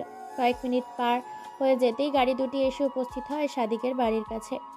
দ্রুত গাড়ি থেকে নেমে পড়ল সবাই, 6জন পুলিশ কর্মকর্তা এবং ওসি জাবেদ ও নিলয় সহ সাদিকের বাড়ির দরজায় গিয়ে উপস্থিত হলো। তৎক্ষণাৎ একের পর এক কলিং বেল বাজাতে আরম্ভ করলো ওসি জাবেদ। ঘুম ঘুম চোখে বিরক্ত মাখা চেহারা নিয়ে দরজা খুললেন সাদিকের বাবা জনাব তাইজুল বেপারি। এই গম্ভীর রাতে একসাথে এতজন পুলিশ দেখে কিছুটা বিচলিত হয়ে গেলেন তিনি। পুলিশের সঙ্গে দাঁড়িয়ে থাকা নিলয়কে দেখে সে বেশ অবাক হচ্ছেন। কি হয়েছে কিছুতেই বুঝতে পারছেন না তিনি। হুড়মুড় করে বাড়ির ভিতরে প্রবেশ করলো সবাই। পেছন থেকে তাইজুল বেপারি অনবরত প্রশ্ন করে যাচ্ছে, কিন্তু কেউ কোনো প্রশ্নের জবাব না দিয়ে সাদিকের রুমের দিকে হেঁটে চলেছে। দরজার কাছে গিয়ে দাঁড়ালো সবাই। প্রথমে কয়েকবার প্রাথমিকভাবে দরজা খোলার চেষ্টা করলো, কিন্তু উপায় না পেয়ে ধাক্কা দিয়েই দরজা ভাঙার প্রস্তুতি নিলেন। এদিকে তাইজুল বেপারি বেশ ক্ষেপেছে। কি হচ্ছে এসব কিছুতেই বুঝতে আসছেন না তার। দুটো ধাক্কা দিতেই দরজা ভেঙে যায়। তৎক্ষণাৎ রুমের ভেতর প্রবেশ করে সবাই। রুমে প্রবেশ করে মেঝেতে তাকাতেই চোখ থেকে অশ্রুধার পরিণত হলো নিলয়ের। একে একে সকল বন্ধুদের হারিয়ে ফেলেছে। মেঝেতে পড়ে আছে সাদিকের অর্ধ উলঙ্গ দেহ, বুকের মধ্যখানে গর্ত হয়ে আছে, বুক থেকে রক্ত বেরিয়ে মেঝেতে পড়ছে, হাড় তা নিয়ে মেঝে তলিয়ে যাচ্ছে। রুমে তাইজুল ব্যাপারী ঢোকা মাত্রই নিস্তব্ধ হয়ে গেছে। ছেলের অকাল মৃত্যু কখনো কামনা করেননি তিনি। ছেলের লাশ রক্তাক্ত অবস্থায় মেঝেতে পড়ে আছে, কোনোভাবেই বিশ্বাস হচ্ছে না তার। কিছুটা শোরগোল হওয়ায় ফলে রুমে এসে উপস্থিত হন সাদিকের মা। মেঝেতে তাকিয়ে তৎক্ষণাৎ একটা চিৎকার দিয়ে সেখানেই লুটিয়ে পড়েন। পিতামাতার কাছে তাদের সন্তানই বড়। ছেলের মৃত্যুই বাবা মা কখনোই কামনা করে না। সাদিকের মাকে সেখানে থেকে নিয়ে যাওয়া হলো। সকল পুলিশ কর্মকর্তা নিজ নিজ কাজে ব্যস্ত হয়ে গেল। ওসি জাবেদ কেবল চারিদিকে ঘুরে ঘুরে দেখছে। নিলয় রুমের খাটেই বসে আছে। 3 ঘন্টা হতেই সকল কাজ শেষ। অ্যাম্বুলেন্সে সাদিকের দেহ তুলে নিল। ওসি জাবেদ এবং নিলয় এক গাড়িতে উঠে রওনা দিল থানার দিকে। 8 মিনিট পেরিয়ে যেতেই থানার সামনে এসে গাড়ি থামলো। দ্রুত পায়ে গাড়ি থেকে নেমে থানার ভেতর প্রবেশ করলো ওসি জাবেদ। তার পিছু পিছু ভেতর প্রবেশ করলো নিলয়। নিজের জন্য বরাদ্দকৃত রুমে প্রবেশ করলো ওসি। টেবিলের 2 প্রান্তে 2টি চেয়ার। একটি চেয়ারে আসন গ্রহণ করলো ওসি জাবেদ এবং দ্বিতীয়টি আসন গ্রহণ করলো নিলয়। কারোর মুখেই কোনো কথা নেই। থমথমে পরিবেশ ও বিরাজমান নিস্তব্ধতা ঘিরে রেখেছে সম্পূর্ণ রুম। তৎক্ষণাৎ ভারাক্রান্ত মন নিয়ে বলে উঠল নিলয়। কি হচ্ছে এসব? কিছুই বুঝতে পারছি না আমি। আমি যে বুঝতে পারছি এমনটাও নয়। 4 দিনে 4টে খুন, সিরিয়াল কিলিং বলা যায়। কিন্তু বিড়াল দ্বারা সিরিয়াল কিলিং, ইতিহাসের পাতায় নতুন করে এটি লিপিবদ্ধ হতে যাচ্ছে। ওসি জাবেদের মুখে কথা শুনে নিলয় কাঁপা কাঁপা কণ্ঠে বলে উঠল। তাই মনে হচ্ছে ইতিহাসে নতুন করে আরও একটি সিরিয়াল কিলিং এর নাম উঠতে যাচ্ছে, কিন্তু আমি ভেবে পাচ্ছি না আমার সাথে কেন হচ্ছে। আমার বন্ধুদেরই কেন শিকার হতে হচ্ছে এই সিরিয়াল কিলিং এর? সে আমার জানা নেই। গতকাল আয়ানের পোস্টমর্টেম রিপোর্টটাও ঠিক আগের খুনগুলোর মতোই করা হয়েছে। তার দেহের ভেতরেও নখের আঁচড় পাওয়া গেছে। এছাড়াও রুমে তো বিড়ালের পায়ের ছাপে রক্তের দাগ রয়েছে। আজকে এটাও ব্যতিক্রম নয়, সাদিকের খুনটাও এক ধরনেরই। নিলয়ের মুখের কথা শুনে ওসি জাবেদ হতাশা কণ্ঠে বলে উঠল। তা বটে, আজকেও সাদিকের রুমের ভেতরে বিড়ালের পায়ের ছাপে রক্তের দাগ পাওয়া গেছে। তবে এটাও পূর্বেরগুলোর অনুরূপ বলাই যায়, কিন্তু আমি কোনোভাবেই বিড়ালের রহস্য বুঝতে পারছি না। আয়ান যেদিন তার মৃত্যুর আগে আমাকে ফোন দিয়েছিল তখন আমি একটা নোট করেছিলাম। 1, তামিম এবং বকুলের দেহের অভ্যন্তরীণে বিড়ালের আঁচড়ের মতো পাওয়া যায়। 2, দুজনের বাড়ির মেঝেতেই বিড়ালের পায়ের ছাপে রক্তের দাগ পাওয়া যায়। 3, দুজনের রুম প্রায় আবদ্ধ বলা যায়, তবে বিড়ালটা পালালো কোথায়? 4, কারোর সাথেই শত্রুতা নেই, তবে এরকম বিড়াল সেজে হামলা করছে কে? 5, এই বিড়ালের রহস্য কি? 6, একটু আগে আয়ান জানালো একটি কালো বিড়াল তাকে মেরে ফেলবে, তৎক্ষণাৎ চিৎকার ভেসে আসে, অতঃপর নিস্তব্ধতা। কিছুক্ষণ পরেই বিড়ালের মিয়াও শব্দ ভেসে আসে। এইগুলো নোট করেছিলাম। এখন আবার সাদিকের মৃত্যুতে 7 নম্বর নোট এসে দাঁড়ায়। 7, এতদিন বিড়ালের রহস্য থাকলেও এখন কালো বিড়াল এবং কালো ছায়া যোগ হয়েছে। 7 নম্বর নোটটা আমাকে বারবার ভাবাচ্ছে। এবার তো 7 নাম্বার নোটটা আমাকেও ভাবতে বাধ্য করেছে। এতদিন বিড়ালের রহস্য ঠিক ছিল, এখন আবার কালো বিড়াল, সেই সাথে রয়েছে কালো ছায়া। ব্যাপারটা কেমন ঘোলাটে হয়ে যাচ্ছে মনে হচ্ছে। তা বলা যায়। কালো বিড়াল কালো ছায়া, কি এই রহস্য? ওসি জাবেদ হতাশা কণ্ঠেই বলে উঠল, ব্যাপারটা কেমন অতি প্রাকৃতিক দিকে মোড় নিচ্ছে দেখছি। অতি প্রাকৃতিক বলতে? আপনি বুঝাতে চাচ্ছেন এগুলো কোনো আত্মা বা ভূতের কাজ? কিন্তু আপনি নিজেও জানেন যে ভূত বলতে কিছুই নেই, আর আত্মা তো মোটেও নেই। তা ঠিক আছে, তাই বলে এগুলোকে ভয় কে না পায়? বহু বীরও এরকমই করেছে। অতি প্রাকৃতিক বলতে কিছু নেই, আবার নেই বলতে কিছুই নেই। আচ্ছা, আজ তবে আসি, আর রহস্যের কোনো কুল খুঁজে পেলে আমাকে অবশ্যই জানাবেন। অতঃপর এই বলে তৎক্ষণাৎ চেয়ার ছেড়ে উঠে গেল নিলয়। দ্রুত পায়ে থানা ত্যাগ করে বাইরে বেরিয়ে গেল। ড্রাইভারকে ফোন নিয়ে গাড়ি আসতে বলল থানায়। 10 মিনিট পেরিয়ে যেতেই গাড়ি নিয়ে থানায় উপস্থিত হলো ড্রাইভার। ড্রাইভারকে নামিয়ে দিয়ে তৎক্ষণাৎ গাড়ি নিয়ে সামনের দিকে ছুটল। কয়েক মিনিটের মধ্যেই বাসার কাছে গাড়ি থামলো। গ্যারেজে গাড়ি রেখে তৎক্ষণাৎ বাড়ির ভেতর চলে গেল। ফ্রেশ হয়ে খাবার খেয়ে নিজের রুমে চলে গেল। রাত 1:33। ফোনের কাঁপুনির ফলে কাঁপছে সম্পূর্ণ বিছানা। বিরক্ত মাখা চেহারায় ফোন রিসিভ করে কানে তুলল নিলয়। ওপাশ থেকে ভেসে এলো ওসি জাবেদের কণ্ঠ। স্যার, বিড়ালের রহস্য পেয়েছি। দ্রুত উত্তর দিকের জঙ্গলে চলে আসুন, আমি অপেক্ষায় থাকলাম। অতঃপর এই বলে তৎক্ষণাৎ ফোন কেটে দিল ওসি জাবেদ। বেশ অবাক হলো নিলয়, কিন্তু তার এত কিছু জানার সময় নেই। দ্রুত বিছানা ছেড়ে ফ্রেশ হয়ে গাড়ি নিয়ে উত্তর দিকে ছুটতে লাগলো। উদ্দেশ্য তার রহস্য উদ্ঘাটন। গাড়ির গতিবেগ ঘন্টায় প্রায় 100 কিলোমিটার পার হবার অতিক্রম। এইভাবে 30 মিনিট গাড়ি চালাতেই উত্তর জঙ্গলের সীমান্তে এসে পৌঁছালো নিলয়। তবে ওসি জাবেদের দেওয়া লোকেশন থেকে এখনো প্রায় 1 কিলোমিটার দূরে আছে সে। কিন্তু দুঃখের বিষয় হলো গাড়ি নিয়ে আর ভেতরে যাওয়া সম্ভব নয়। তাই গাড়ি এখানেই পার্ক করে ভেতরে যাবার প্রস্তুতি নিল। এমনিতেই এখানে প্রায় সময় আসা হয়, তবে কখনো একা আসা হয়নি তার। সেদিকে ধ্যান না দিয়ে পায়ে হেঁটে জঙ্গলে দিয়ে চলতে লাগলো। কোনো দিকেই তার হুঁশ নেই, কেবল তার লক্ষ্য একটাই, আর তা হলো এই বিড়ালের রহস্য উদ্ঘাটন। গা ছমছম পরিবেশ। দূর থেকে ভেসে আসছে 2-1টি শিয়ালের হাঁক। এছাড়াও বেশ কিছু ভিন্ন বন্য প্রাণীর হাঁক ভেসে আসছে। চারিদিকে নিস্তব্ধতা জুড়ে রয়েছে, জঙ্গলে যেন নিস্তব্ধতার রাত চলছে। শিশিরে ভেজা পাতাগুলো থেকে টপ টপ করে পানির ফোঁটা মাটিতে আছড়ে পড়ছে। চারিদিকে কেবল নিস্তব্ধতা হলেও ফোঁটার ফোঁটার পানির পড়ার শব্দে মাদলের সুর তুলেছে। শুকনো পাতার পদচারণের ফলে মর করে শব্দ ভেসে আসছে। নিস্তব্ধ প্রকৃতির মধ্য দিয়ে হেঁটে চলেছে নিলয়। মিনিট 20 হাঁটতেই কাঙ্ক্ষিত স্থানে নাগাল পেল সে। দূরে একটি ছোট্ট কুটির দেখা যাচ্ছে, তার কাছেই দাঁড়িয়ে আছে ওসি জাবেদ। দ্রুত পায়ে হাঁটতে লাগলো সে। নিলয়ের দেখা পেতেই হাসি ফুটে উঠল ওসি জাবেদের ঠোঁটে। এ হাসি কিসের জন্য? এ হাসির রহস্য ভেদ করা বড়ই কঠিন কর্ম। ওসি জাবেদের কাছে নিলয় উপস্থিত হতেই বলতে লাগলো সে। এসে গেছো?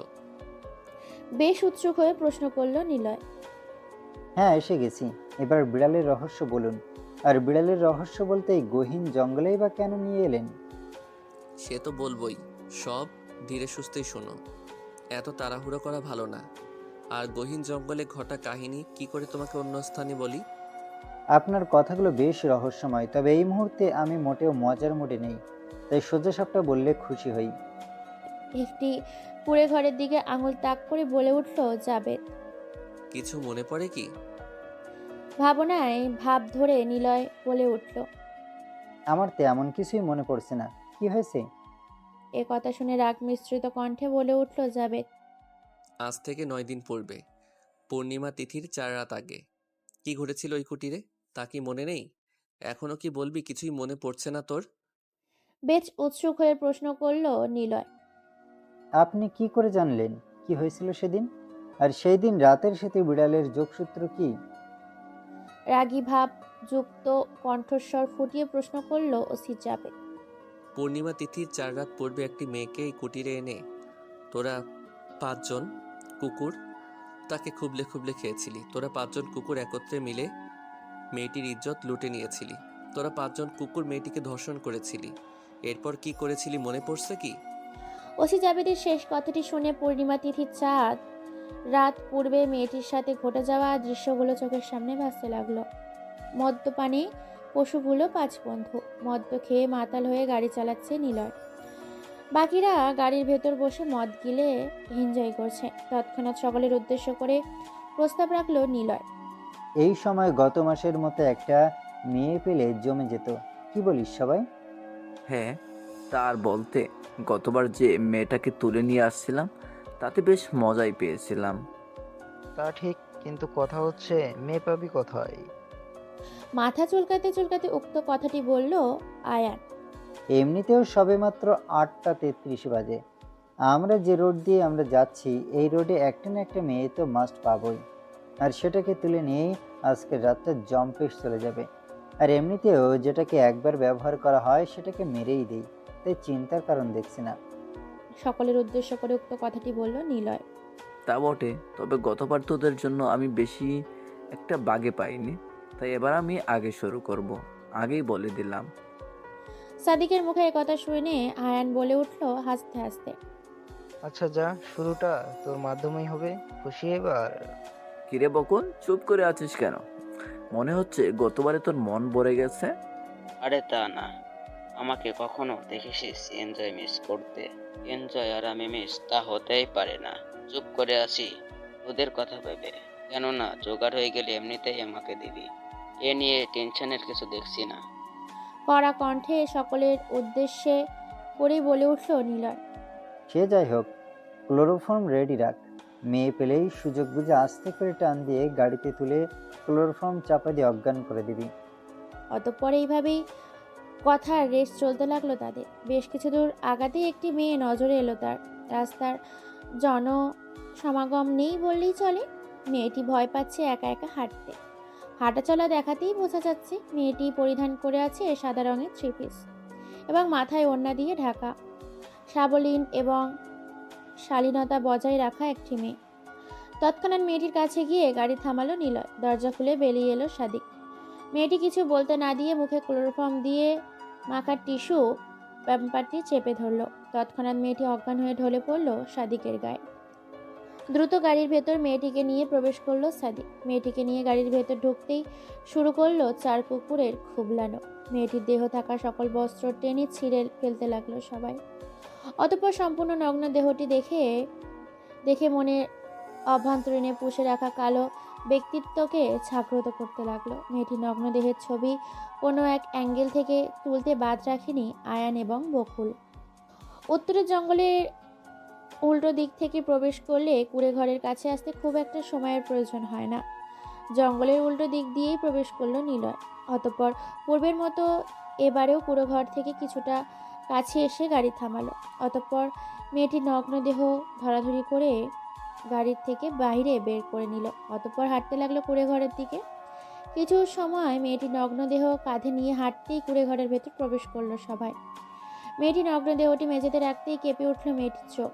কয়েক মিনিট পর পিটপিট করে চোখ মেলে তাকালো সে। রাস্তা দিয়ে হেঁটে বাড়ি ফিরছিল, কিন্তু এখন কোথায় আছে তা বুঝতে পারছে না। চারিদিকে তাকাতেই বেশ অবাক হয়। 5 জন পুরুষ তার দিকে লোভ তোর দৃষ্টিতে তাকিয়ে আছে, যেন চোখ দিয়েই গিলে খাবে তাকে। উঠে বসার চেষ্টা করতেই অবাক হয় সে। অনুভব হচ্ছে তার দেহে কোনো বস্ত্র নেই। দেহের দিকে তাকাতেই চিৎকার দিয়ে ওঠে। বুঝতে বাকি নেই কেন এই 5জন পশু তার দিকে লোভাতুর দৃষ্টিতে তাকিয়েছিল। 2 হাত দিয়ে যতটা সম্ভব নিজের লজ্জাস্থান ঢেকে রাখার চেষ্টা করতে লাগলো, কিন্তু যেটা বস্ত্রে ঢাকা সেটা কি আর হাত দিয়ে ঢাকা রাখা যায়? মেয়েটির এমন কাণ্ড দেখে হাসতে লাগলো উপস্থিত 5জন পুরুষ। উঠে দৌড়ে পালাতে চাইলে ঘাড়ে ধরে ধাক্কা মেরল তামিম। ফলস্বরূপ পুনরায় মেঝেতে লুটিয়ে পড়ল মেয়েটি। পুনরায় উঠে ধাক্কা দিয়ে পালাতে চাইলে পুনরায় ঘাড়ে ধরে টান দেয় সাদিক। অতঃপর লজ্জাস্থানগুলো আঘাত করতে থাকে, যার ফলে মেয়েটি ব্যথায় কাতরাতে থাকে। এ দেখে মজা নিতে থাকে সবাই। সকলের উদ্দেশ্যে কান্না বিজড়িত কণ্ঠে বলতে লাগলো মেয়েটি। প্লিজ আমাকে ছেড়ে দিন, আমি তো আপনাদের কোনো ক্ষতি করিনি। দয়া করে আমার সতীত্ব হরণ করে আমার ক্ষতি করবেন না। এই শুনে হাসিতে লুটোপুটি খাচ্ছে সবাই। হাসতে হাসতে তৎক্ষণাৎ জবাব দেয় নিলয়। তাই নাকি? তা আমরা যে কষ্ট করে তুলে আনলাম, তাহলে আমাদের কষ্ট আর দেহে থাকা ক্ষুধা কি ব্যর্থ যাবে? পুনরায় কান্না বিরজিত কণ্ঠে মেয়েটি বলে উঠল। প্লিজ আমাকে যেতে দিন, আমি আপনাদের পায়ে পড়ি প্লিজ। আমার সতীত্ব হরণ করে সমাজের কাছে আমাকে কলঙ্কিত করবেন না, প্লিজ আমাকে যেতে দেন। আমাদের দেহের ক্ষুধা নিবারণ এবং কাজের পারিশ্রমিক হিসাবে ছেড়ে দেওয়া যায় না। আর এত কাছে থাকা রসাল ফল আঙ্গুল যদি না খাওয়া যায় তবে জীবনটাই বৃথা। অতঃপর শুরু হলো গণহারে অত্যাচার। 5জন পুরুষের সঙ্গে একজন কমজোর মেয়ে। কখনো জিতে আসা সম্ভব নয়। মেয়েটি বারবার পালানোর চেষ্টা করছিল, কিন্তু 5জন পুরুষের কাছ থেকে সম্ভব নয়। ছোটাছুটি অতিরিক্ত করতে থাকায় বেশ রেগে যায় বকুল। শুরু হয় গণহারে ধর্ষণ। একসাথে 5জন পুরুষের অত্যাচার সহ্য ক্ষমতা না থাকার ফলে সকলের কানে তবদা লাগিয়ে মাটি কাপ ধরিয়ে একটা চিৎকার দিয়ে জ্ঞান হারায় মেয়েটি। কিন্তু অত্যাচার থেকে অবসর নেয় না যৌনতার আক্রান্ত হয়ে যাওয়া 5টি কুকুর। ফালাক্রান্ত অত্যাচারে বহাল রাখায় কুকুরগুলো খুবলে খেতে লাগলো অজ্ঞান নগ্ন মেয়েটির দেহ। ঘণ্টাখানিক পর অত্যাচার করতে থাকা অবস্থায় মেয়েটির জ্ঞান ফিরে আসে। তীব্র ব্যথা অনুভব হয় দেহে, কিন্তু কিছু করার নেই তার। পশুদের শিকার হয়েছে আজ। তবুও কান্না করতে করতে বলতে লাগলো, স্যার এবার ছেড়ে দেন, আমার আর সহ্য হচ্ছে না, প্রচণ্ড ব্যথা অনুভব হচ্ছে। প্লিজ স্যার এবার ছেড়ে দেন। করুণ স্বরে আধা ভাঙা গলায় কান্না করতে করতে কথাগুলো বলতে লাগলো নগ্ন অবস্থায় থাকা অত্যাচারিত রূপময়ী নারী। আর কিছু বলতে পারেনি সে। অত্যাচারের তীব্র ব্যথার ফলে এতটুকু বলেই পূর্বের মতো জ্ঞান হারালো। নিরন্তরভাবে 5 পশু তাদের দেহের ক্ষুধা নিবারণ করতে অত্যাচার বহাল রেখেছে। তাদের মোটেও দয়া হচ্ছে না মেঝে এতে পড়ে থাকা মায়াময় মেয়েটির চেহারা দেখে। তারা মত্ত আছে পশুত্বে। টানা 3 ঘন্টা পালাক্রমে অত্যাচার বহাল রেখে অতঃপর শেষ হলো এই পর্ব। রক্তের স্রোতধারা বয়ে গেছে মেঝেতে। তৎক্ষণাৎ সকলের উদ্দেশ্য করে প্রস্তাব রাখল নিলয়। একে আর বাঁচিয়ে রেখে লাভ কি? এমনিতেও বেশ মজা দিয়েছে। এখন বাঁচিয়ে রাখলে পরিবেশ এবং আমাদের জন্য ভয়ঙ্কর, তাই মেরে ফেলাই হবে সর্বোত্তম কাজ। তার এই প্রস্তাবে সহমত প্রদান করলো সবাই। অতঃপর মেয়েটির গলায় পা চাপা দিয়ে ধরল নিলয়। এমনিতেই প্রচণ্ড অত্যাচারের শিকার হয়েছে মেয়েটি। এখন আর এই অত্যাচার তার কাছে অসহনীয় মনে হচ্ছে না। নগ্ন দেহটি 2টি কাপা দিয়ে নিস্তেজ হয়ে যায়। নিশ্চিন্ত হতেই নাকের সামনে হাত রেখে পরীক্ষা করে নিল নিলয়। Test positive. তৎক্ষণাৎ সেখানেই মেয়েটির মৃতদেহ ফেলে রেখে সবাই চলে গেল।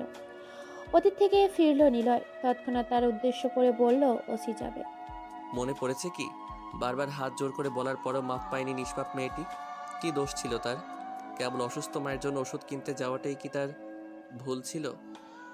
তৎক্ষণাৎ মাথার ব্যথা অনুভব করে ওসি যাবে। পেছনে ঘুরে তেই নিলয় হাতে একটি গাছের ডালে দেখা পায়। মাথার পেছন থেকে সামনে হাত নিয়ে আসতেই রক্তের দেখা মিলে। গাছের ডালটাতে রক্তের ছিটেফোঁটা লেগে আছে। বুঝতে বাকি রইল না আর নিলয় তাকে ডালটি দিয়েই মাথায় আঘাত করেছে। চোখ বুঝে আসছে তার, 2 চোখে কেবল ঘোলাটে দেখাচ্ছে। আচমকায় ধূপ করে একটি আওয়াজ হলো। মাটিতে লুটিয়ে পড়ার শব্দ এটি। ওসি যাবেদ মাটিতে লুটিয়ে পড়েছে। ধীরে ধীরে চোখ বুঝে নিল। আচমকায় ঝোড়ো হাওয়া বইতে লাগলো। শান্ত পরিবেশ মুহূর্তেই যেন অশান্তে পরিণত হয়েছে। বহু দূর থেকে ভেসে আসছে মিয়াও মিয়াও মিয়াও। ধীরে ধীরে মিয়াও শব্দটির জোরালো হতে লাগলো। তৎক্ষণাৎ দৌড়ে পালাতে লাগলো নিলয়, কিন্তু প্রবল বাতাসের বেগে খুব একটা হাগাতে পারছে না। এছাড়াও কোথা থেকে গাছের ছোট ছোট ডালের টুকরো তার দিকে ধেয়ে আসছে, আর তা দেখে দেহের আঘাত হানছে। দৌড়ে পালাতে লাগলো নিলয়, কিন্তু যেদিকেই যাচ্ছে সেদিক থেকেই কিছু না কিছু দ্বারা আঘাত প্রাপ্ত হচ্ছে সে। এরপর ঘটনায় বেশ অবাক হচ্ছে, কি হচ্ছে তার সাথে। ধীরে ধীরে বিড়ালের মিয়াও ডাকার শব্দের তীব্রতা আরও জোরালো হতে লাগলো। বিড়ালের মিয়াও শব্দ শুনে তৎক্ষণাৎ ভয় পেয়ে যায় সে। আয়ান এবং সাদিকের ফোনের ওপাশ থেকে যেমন আওয়াজ শোনা গিয়েছিল, এই আওয়াজটা তার ব্যতিক্রম নয়। পূর্বের মতো এখনও তেমনই আওয়াজ ভেসে আসছে। দিক বেদিক হারিয়ে পাগলের মতো হন্যে হয়ে জঙ্গল দিয়ে ছুটতে লাগলো। কিন্তু অবাক বিষয়, সে যত দ্রুতই পালানোর চেষ্টা করুক না কেন, মনে হচ্ছে রাস্তা শেষই হচ্ছে না। তবুও নিজের ওপর জোর রেখে না থেমে সামনে তালে দৌড়ে পালাতে লাগলো।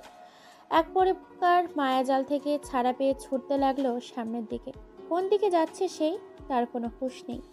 কেবল একটাই উদ্দেশ্য তার, যে কোনো মূল্যেই হোক না কেন এই জঙ্গল পেরোতে চায় এবং রাতটা কোনোভাবে পার করে দিতে পারলেই চলে। দৌড়ে পালানোর এক পর্যায়ে সামনের দিকে তাকিয়ে অবাক হয়ে যায়। দূরের ছোট্ট একটি কুঠিরের মতো দেখা মিলছে। দ্রুত দৌড়ে পালাতে লাগলো সেদিক। কয়েক মিনিটার রাস্তা যেন মনে হচ্ছে কয়েক শত মিটারে পরিণত হয়েছে। বহু চেষ্টার পর কুটিরের কাছে এসে দাঁড়ালো। এত সময় লাগার কোনো প্রশ্নই আসে না, কিন্তু এত সময় আর এত খাটুনি কেন লাগলো, এত জবাব তার কাছে নেই। বাতাসের তীব্রতা প্রচুর হলেও কুটিরের কাছে তা ঘেঁষছে না। তবে বিড়ালের মিয়াও ডাক ধীরে ধীরে জোরালো হলেও তা মুহূর্তেই আবার মিলিয়ে যায়। দ্রুত পায়ে কুটিরের ভেতর প্রবেশ করে নিলয়। চারিদিকে ছড়িয়ে ছিটিয়ে আছে অসংখ্য ছোট ছোট হাড়গোড়, নানা ধরনের রঙের বাহার।